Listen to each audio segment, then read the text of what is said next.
Good evening. Over the weekend, in major cities across the West Coast, such as Los Angeles, Portland, as well as Seattle, they saw riots as well as violent demonstrations on their city streets.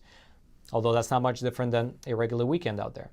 Now, the education department over in Oregon, they sent out a newsletter to all middle school teachers, urging them to take a class in order to make mathematics less racist. Now, down in Florida, the Attorney General down there is suing the Biden administration for what she's calling their egregious immigration regulations, which she says go against federal law. And lastly, after a public dispute between Tucker Carlson and the Marine Corps, the military has issued a retraction. Let's go through these stories together. This is your daily Facts Matter update, and I'm your host, Roman from the Epoch Times. Now let's start today's discussion over at the West Coast. Several major cities on the West Coast, such as Los Angeles, Portland, and Seattle, had both riots as well as violence break out over the weekend, which frankly is not much different than normal. However, these particular demonstrations marked the one-year anniversary of Breonna Taylor's death over in Kentucky. According to some of the footage that we found from the weekend, there were protests and clashes between crowds of people and the police.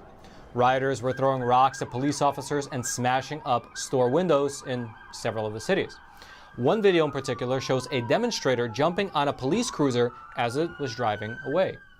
Now, over in Portland, according to local reports, the federal courthouse was surrounded and sieged, as it has been in previous occasions as well, and the rioters, who were mostly members of Antifa according to their slogans, their signs, and how they were dressed, created a so-called no-go zone around the courthouse, not letting either the public or police come through. Now, besides some property damage and a few scuffles, there luckily were not any reports of either major injuries or deaths as a result of these demonstrations over the weekend. If you would like to see some of the footage for yourself, I'll throw a link into the description box below this video for you to check out. And actually, a few months back, me and my team actually went over to Portland to report on the riots that were happening there, and we put together a short video which can give you a better look into what it feels like to be in the middle of these demonstrations. Take a look. This has been declared a riot.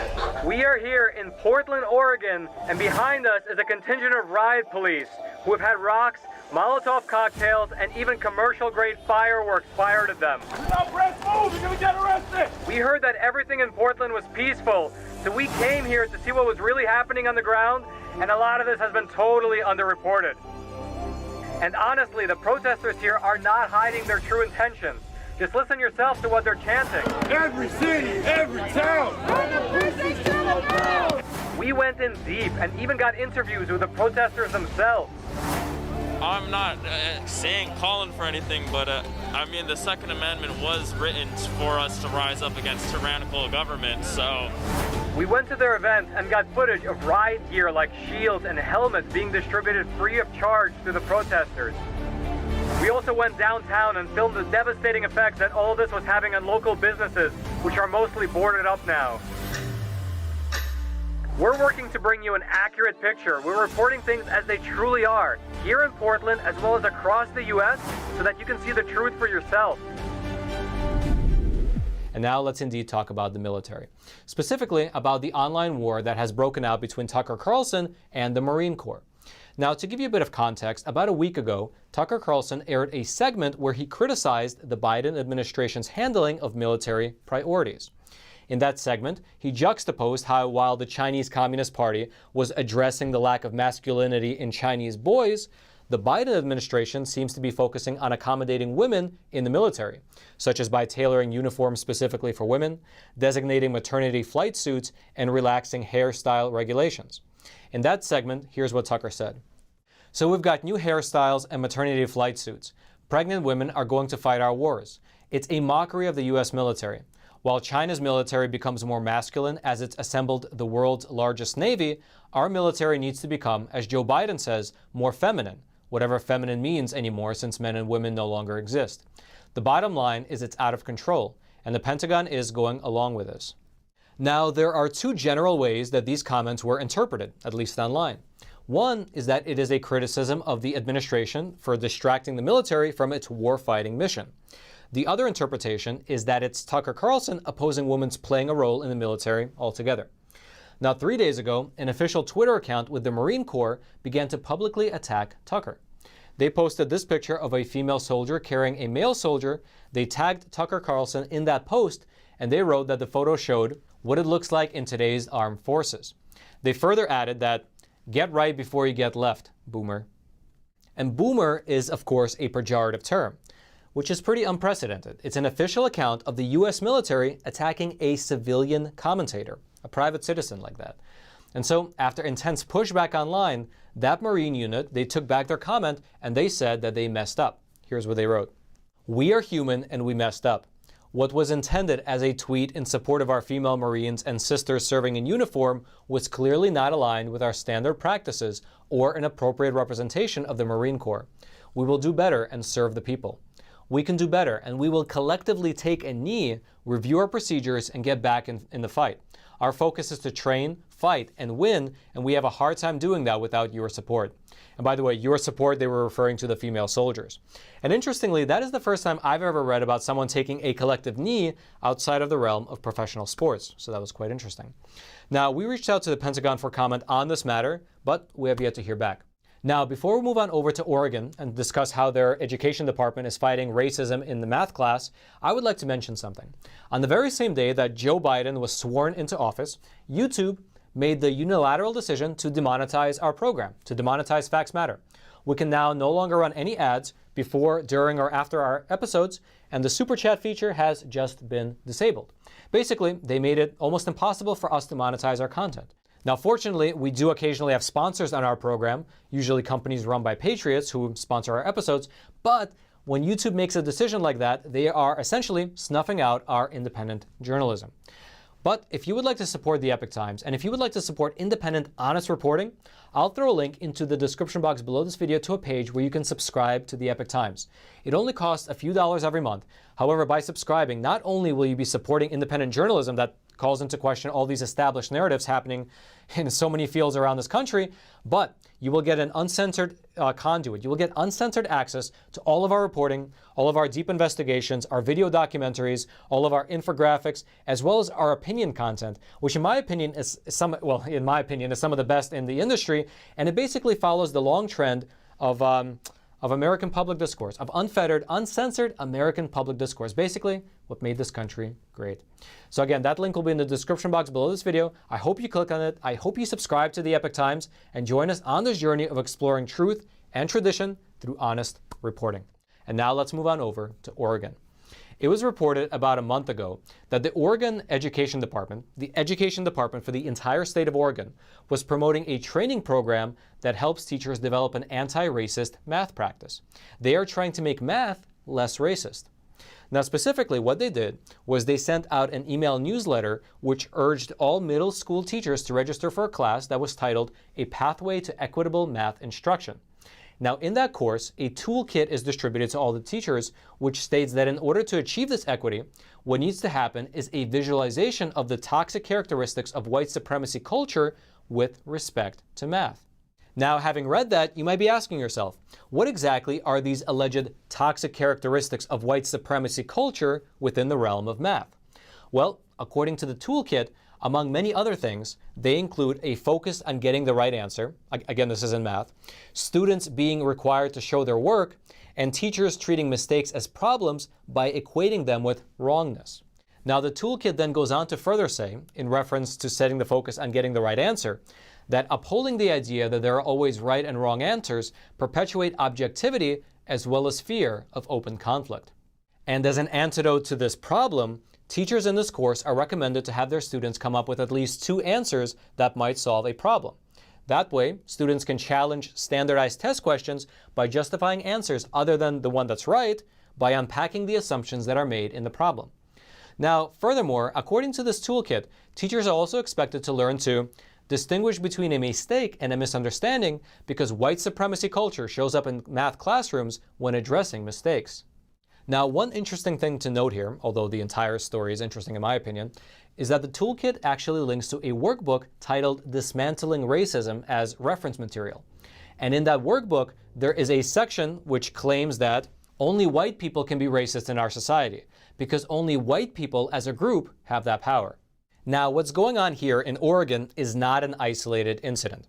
Instead, this is just another example of critical race theory being pushed into America's social and cultural institutions. And what exactly is critical race theory? Well, basically, it is an outgrowth of the European Marxist school of critical theory. And what it does, what critical race theory does, is that it labels the very foundations of the American system, such as things like rationalism, constitutional law, as well as legal reasoning, as tools of racial oppression. And at the moment, it is getting a lot of traction among institutions here in America, especially in schools. In fact, just a few weeks ago, a high school football coach over in Massachusetts, he was fired after he raised concerns over critical race theory being taught in his daughter's 7th grade history class. What happened there over in Massachusetts was that this football coach emailed a list of concerns about his daughter's world geography and ancient history class to members of the school's committee. What concerns specifically did he have? Well, among other things, students in that class were instructed to identify police officers as a risk to black people and to identify black males as a risk to white people. And after this football coach was fired, he filed a lawsuit against the school district, alleging that the instruction their daughter was received in world geography and ancient history was unrelated to the ancient history and world geography subjects described on the public school website. Instead, the instruction concerned issues of race, gender, stereotypes, prejudices, discrimination, and politics. Now, if you would like to read more about this football coach out in Massachusetts, or about the efforts of the Oregon Education Department to make math less racist, those links will be in the description box below this video for you to check out. And now let's head on over to Florida.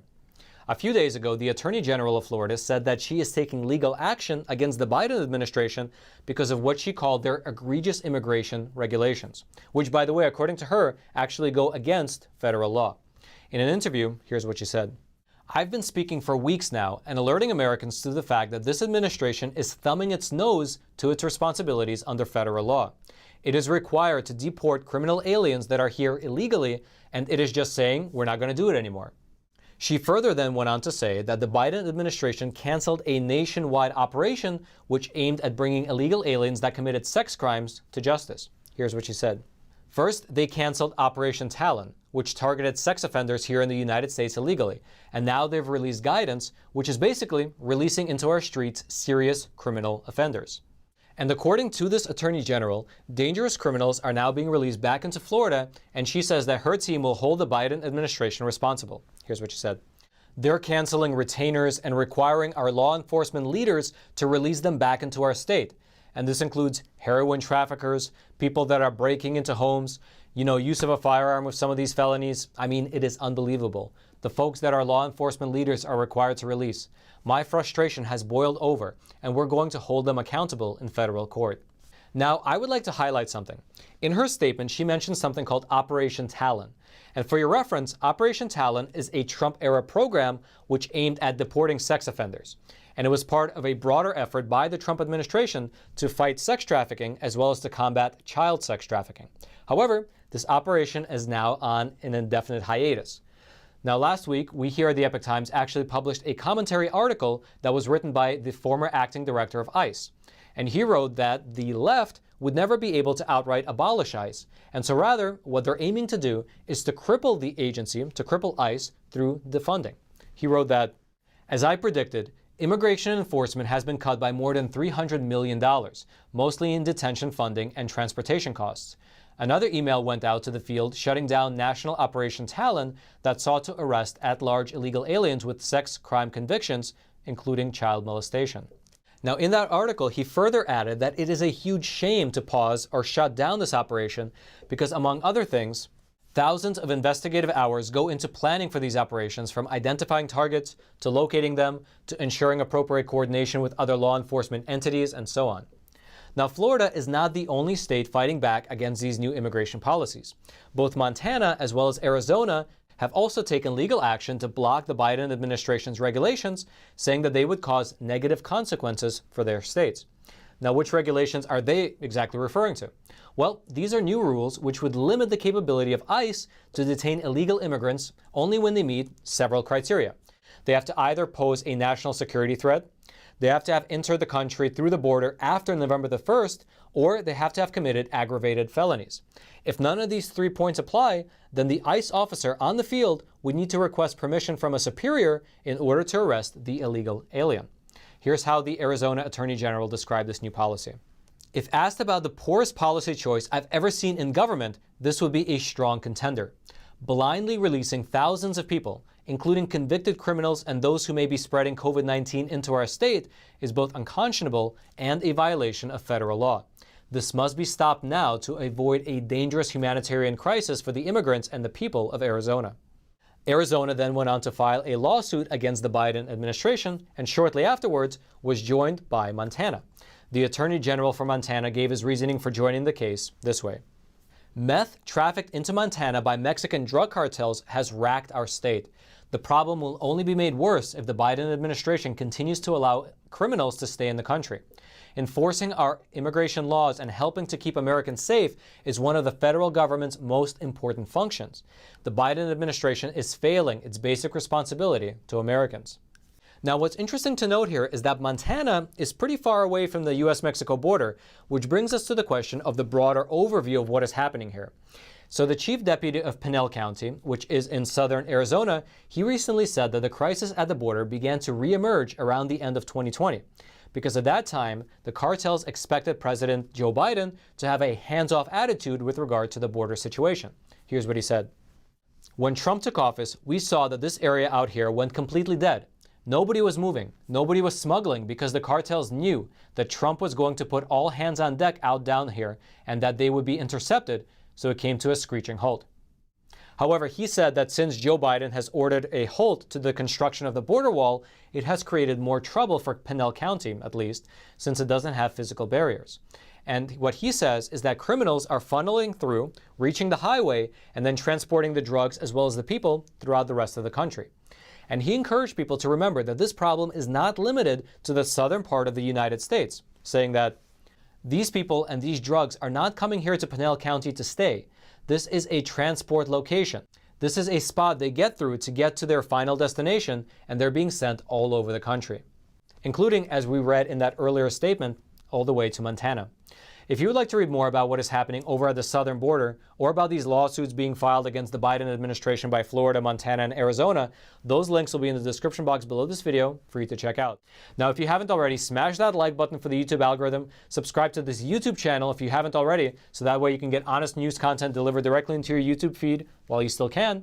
And until next time, I'm your host, Roman from the Epoch Times. Stay informed and stay free.